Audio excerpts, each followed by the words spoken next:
I have 21 simple activities to help your kids develop resilience in the comfort of your own home. Welcome to Epic Mom Life. I am your host, Kara Peterson. This show is sponsored by The Possum's Tale, a unique book adventure for your 6 to 12-year-old child. Let's jump into today's show. As parents, we have so much to teach our children. Today I'm going to help you. I have 21 simple activities to help your kids develop resilience in the comfort of your own home. We're going to help your kids bounce back and grow stronger. Resilience, if you don't know, is the ability to bounce back from adversity or difficult situations. This is a vital skill because it will help your kiddos navigate through all of those life challenges and setbacks because you know that they're going to have those. I'm going to give you 7 tips, and then for each of those tips, I have 3 easy activities that you can do to help your kiddos become more resilient. Tip number 1, foster a more supportive and nurturing environment.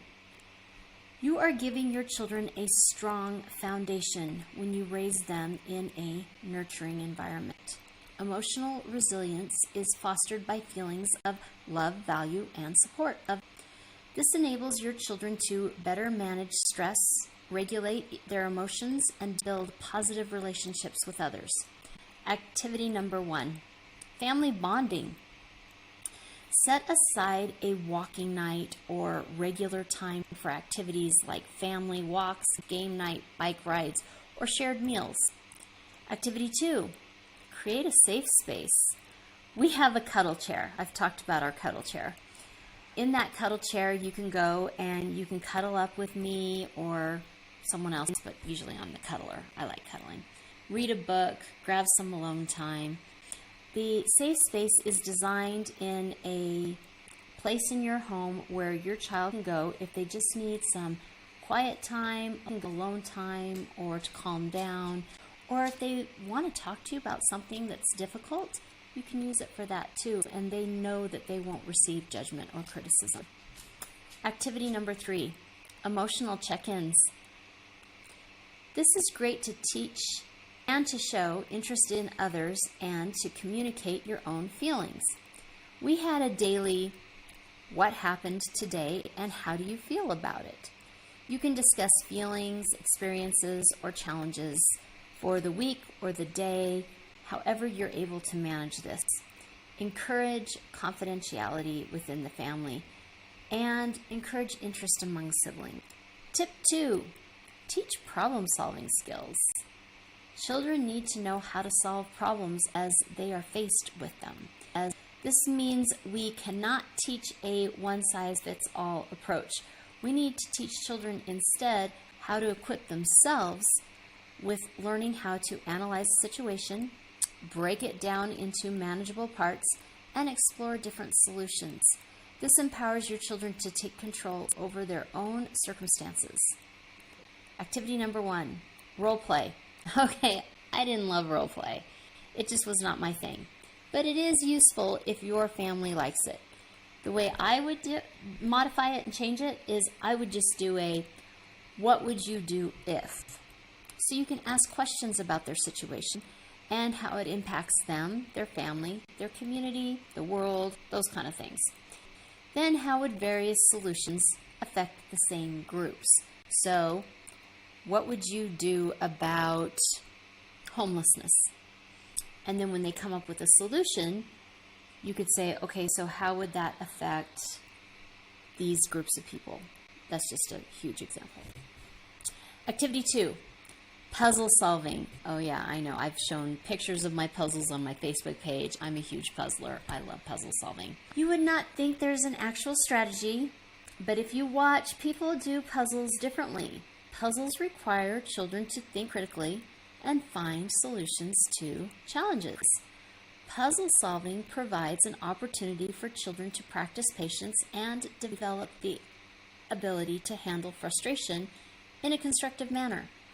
Yes, you can do all types of puzzles, but if you get an old-fashioned puzzle, you will also be teaching your child fabulous problem-solving skills, and they need to wait kind of skills because the solution won't happen for a while. I love puzzles so much, and I am so convinced that there is so much benefit to puzzles that I'm actually doing a blog. It's the last blog of December, all about the power of puzzles. And it's a really good one. I've actually already written it, so you better be tuned in for that one because I'm sure you'll be amazed. Activity 3, brainstorming ideas. Brainstorming is an art form. This is not a natural talent. Do you remember in the days where they used to say no idea is a bad idea when talking about brainstorming? Encourage your children to come up with as many solutions for a given issue or problem as they can. This is an activity where judgment is withheld and you are promoting critical thinking and creativity. Seriously, depending on the age of your children and the depth that your child is included on the world's issues, and I'm going to have an actual link to the depression article because that can be linked, how much kids know about what's going on in the world and how depressed they are. Try some of these topics. Bullying, the environment. Under the environment, there's lots of topics like animal welfare, health, healthy eating, privacy, online human connections, service animals, and accessibility, hunger, homelessness. There's all kinds of different topics you can use. Tip 3, encourage optimism and gratitude. There are a bunch of quotes like, what you put into life, you get out of it. Research also abounds on the happiness and joy factor of people who purposefully look for the good and think of reasons to be grateful. Help your child cultivate gratitude by reflecting on what they are thankful for. Optimism and gratefulness can build resilience in the face of adversity. Activity number 1, a gratitude journal. I wasn't sure if this was the activity I wanted to include for this section, but it is a really good way to be aware of what you are grateful for. The reason I was kind of like, I'm not sure if this is the activity I wanted to include, is because one, a journal is really hard to keep up with, no matter how important or how great it is. And so it's also really hard if you have younger children. So this is what I came up with. Help your child maintain it by just writing down 3 things, not sentences, not paragraphs, whatever, just 3 things, objects that they are grateful for each day. Also, if your children are younger, you can make this fun and more kid-friendly by having your kiddos draw. So their journal can be their little art book of 3 things that they're grateful for each day. So it can be like their sketch pad. That actually also teaches them symbolism, and you don't even have to go into a lesson about it. And I love lessons that serve multiple purposes. So when you can slide a lesson in without it ever being a true lesson, that's a win. Activity 2, kindness chain. Encourage your child to perform acts of kindness, such as helping a classmate or volunteering for a community service project or helping a sibling with one of their chores. Your child then can, remember the old paper links chains that we used to do in school when I was little, like let's say for Christmas, and I think of that because it's coming up. You'd have construction paper and you'd cut them into like little links, like little strips this big, and then you'd staple the end for the first one to get it started. So it's a loop. And then you do, so that one's red, and then you do a green strip, and you'd put it through like this, right? Because this one's solid. And then you'd staple this end, and now you have a link like this, right? So now this would be a kindness act, and this would be a kindness act.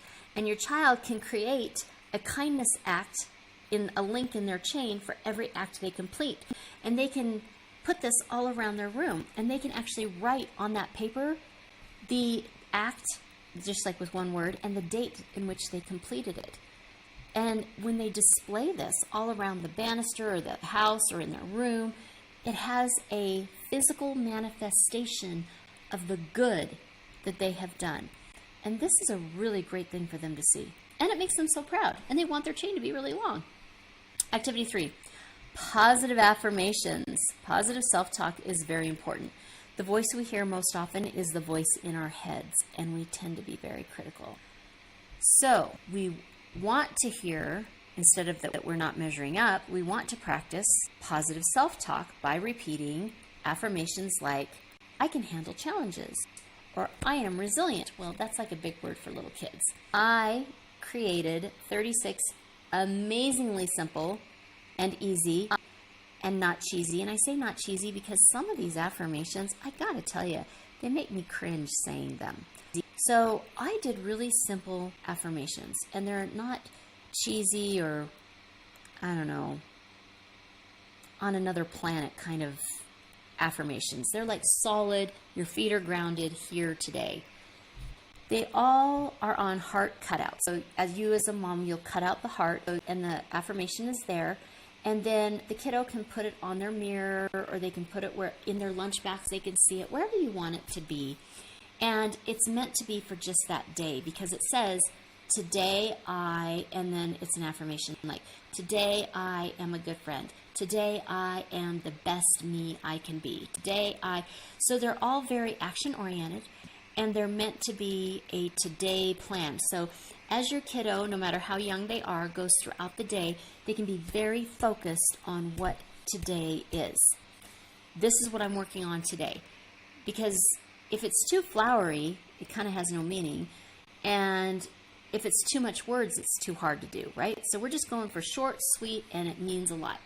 You can get those in the links. Tip 4, encourage your child to take risks. Activity number 1, adventure challenges. Plan activities that have an element of risk-taking in them. For each child, this will be different. For some kids, a risk may be rock climbing. For another, it may be speaking in front of people. You don't know. For other kiddos, it may be learning to ride a bike that hold that risk.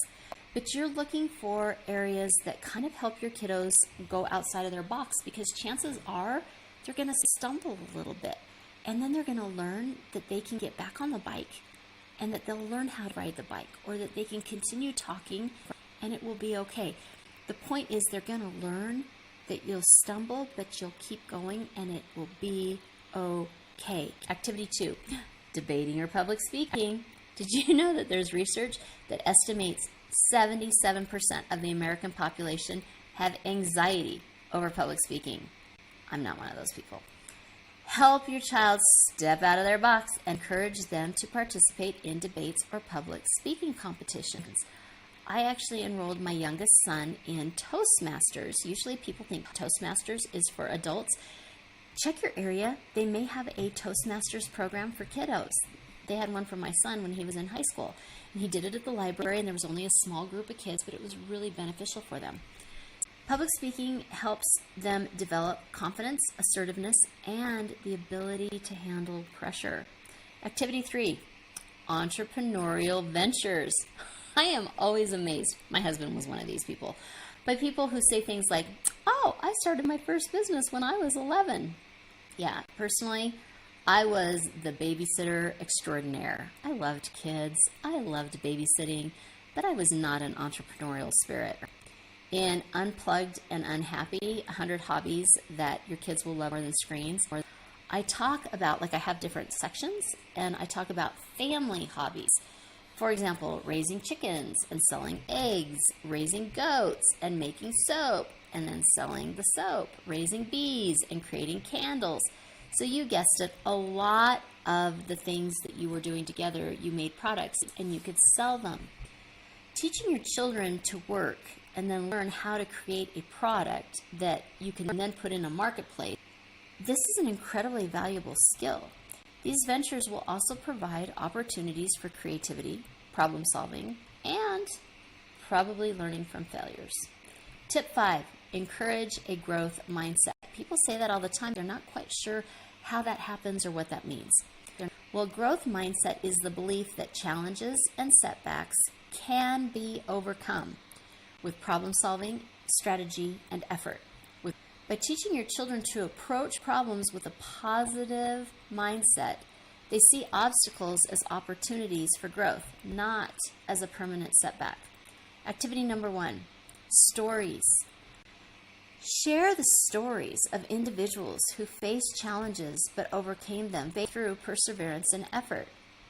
Many times, children can learn these stories, learn about these setbacks, learn about overcoming them from your own relatives, and that makes them all the more real. We have in our family, one of our grandfathers, he came over through Ellis Island when he was 5 years old. He was German and he spoke no English. He had to go into schools and he had to just figure it out. There was no ESL program. There wasn't anything like that. He figured it out. He became an engineer and then he became an orthodontist, and he raised his boys, my father and uncle, and he made his life and he made it work and he was successful. It's so funny because he often said to me in his very stern German way, "Kara, education is what you put into it. If you get a bad education, it is because you did not work hard and weren't self-motivated. You don't have a bad teacher, you have not the willingness to learn, because you always know what you're learning, so you can go and you can learn on your own." He was a huge example of growth mindset. If you have no family examples, there are a ton of books and stories that you can read together. Activity number 2, goal setting. I don't know that we have our children truly set their own goals. And if they do, we don't necessarily do this often enough, I think. They're kids. The goals will change, and that is okay. But if we do have them set goals, this is teaching them another crucial life skill. Well, flexibility, because their goals change. Encourage your child to look at what they truly want and set realistic goals for how they will get it. Teach them how to find opportunities towards how they will get these goals. It can also be very beneficial for your child to learn how to work backwards from a goal. For example, they want to buy a car. Instead of starting with where they are now, start with the car. How to find the car, paying for the car, insurance, credit rating, driver's license, etc. Are you not sure how to teach your child goal setting? Check out my blog on this very topic in January. Activity 3, encourage effort. Outcomes are fickle. We cannot always control the outcome, which is why you are going to teach your child to have the positive growth mindset. We can control our input. Praise your child on their effort and their attitude and hard work, not the results. Now, what I don't want, because this is my generation that did this, is to do the whole everybody gets a ribbon, everybody's awesome, that kind of thing. But I do think it's really important to acknowledge, did you put 100% in it? If you put 100% in it and it didn't work out, then you gave it your all, and that's a success because you couldn't have done more. So maybe we need to look at what you're trying to accomplish, and maybe we need to rework that. So I think we just need to restructure what we're looking at and how we're looking at it. Tip number 6, model resilience. It always comes down to the modeling. Children are going to model what they see. Children learn resilience by observing and interacting with positive role models. This helps children develop problem-solving skills, optimism, and a belief in their own abilities to overcome difficulties. Activity number 1, share your experiences. It seems as smaller children, kids love to hear stories about themselves. However, as teens, they love to hear stories about how we messed up. Use this opportunity to show how you experienced a challenge and, more importantly, how you came back from it or how you coped. This shows your child that you had to learn as you aged and how you got better. So challenges are faced, mess-ups happen, and you come out on the other side. Activity number 2. Stay positive during those setbacks. Okay, you really want to just scream WTF, but then you remember, this is the behavior that your child will be modeling. While screaming may feel really great momentarily, it doesn't really do anything to solve the issue. So when you encounter setbacks, demonstrate positivity, creativity, and problem-solving skills that represent your resilience. Show your children your normal response to life setbacks. If you don't have a normal, establish one. Figure out what that's going to be, and figure out what you want your child's normal to be, because whatever you want your child's normal to be, you're going to have to adopt that as your normal. Activity number 3, problem solving together. Ask your child what they think. Most children love to share their ideas. Involve your children in solving everyday problems. Demonstrate how you approach challenges and let them see your problem-solving strategy. Collaborative games are fabulous for this. Walk through your thought process. Allow them to walk you through theirs. Discuss. Are you not sure what a collaborative game is? I have a link to that article that also shows the recommendations for the collaborative games we have loved in this family. And finally, tip number 7, foster emotional intelligence. Yes, this is like my favorite topic. Social emotional learning or emotional intelligence. I love these topics. Yes, Mom, you should absolutely be teaching these at home. SEL skills, the skills you work on in social emotional learning, are the basis for building resilience. Emotional awareness and regulation, building positive relationships, problem-solving skills, mindfulness and self-reflection, self-care, and stress management. Those are amazing skills. Those are all social emotional learning skills. This topic is so important that I did an entire article, 30 plus emotional learning activities for elementary age children, and I geared them by grade level. So I'll have that link as well. So here are 3 of my favorite activities. Activity number 1, mood meter. Okay, this is the very basic activity. This is where everybody can start with foundational or with social emotional learning. Many people, I said people, not children, so also adults, don't have a clue what they're feeling. They just react. A great example of this is fear. So the person is feeling fear, but they don't reflect on their feelings. So they don't interpret it as fear, they interpret it as anger. This anger then spews onto others. Instead of others empathizing and understanding with this person because of their fear, people retaliate because it's being shown as anger with more anger. Well, now we have a whole boatload of anger. So you're going to create a mood meter. Have different colors like a thermometer to indicate various emotions. Our children can identify and label their emotions on that meter each day. I recommend using this tool before school and after school. You may learn a lot about your child that your child is not outwardly sharing that is happening each day at school. Because if they pop up all bright and happy to go to school in the morning, and then their little mood meter is like bright and sunny and yellow or whatever, and then they come home and it's like dark gray and cloudy and really icky, you know that life is not that great at school. So this promotes emotional literacy. Activity number 2, friendship bracelets. So this is just a fun one. Kids who like crafts might like to do friendship bracelets, but you're going to turn this into a lesson through your conversation. It's not just friendship bracelets. As you're making the friendship bracelets, one, you can be discussing the colors. Are they choosing a certain color because colors make them feel a certain way? That feeling is part of that social emotional learning. Also, what is a good friend? Like, you can talk to them. What do you look for in a friend?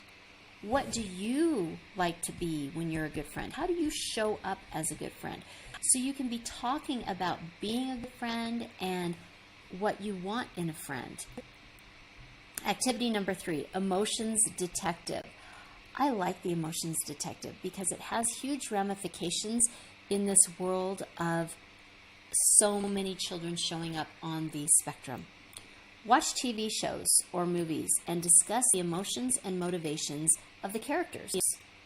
What are the body language? What is the body language that they're seeing? What are the hints that your child is picking up on to determine the character's emotions? Reading social cues can be difficult to learn for anybody, and this activity can help teach your child this skill. Resilience provides children with the necessary tools to thrive in the face of adversity, develop healthy coping mechanisms, and achieve their full potential. It helps build their capacity to handle life's challenges, grow from experiences, and maintain well-being in an ever-changing world. By following these 7 tips and 21 fabulous related activities, parents can help their children build resilience and equip them with the tools they need to face life's challenges head-on and come out stronger on the other side. Kids quote for this week: after a while, you'll learn to ignore the names people call you and just trust who you are. Shrek. If you are hearing this message, you've listened to the entire episode, and for that, I want to send you a huge thank you. Please leave me a comment or review and share with other moms you know. Get in touch in the comments or on Kara's social media networks. See you next week for a new episode.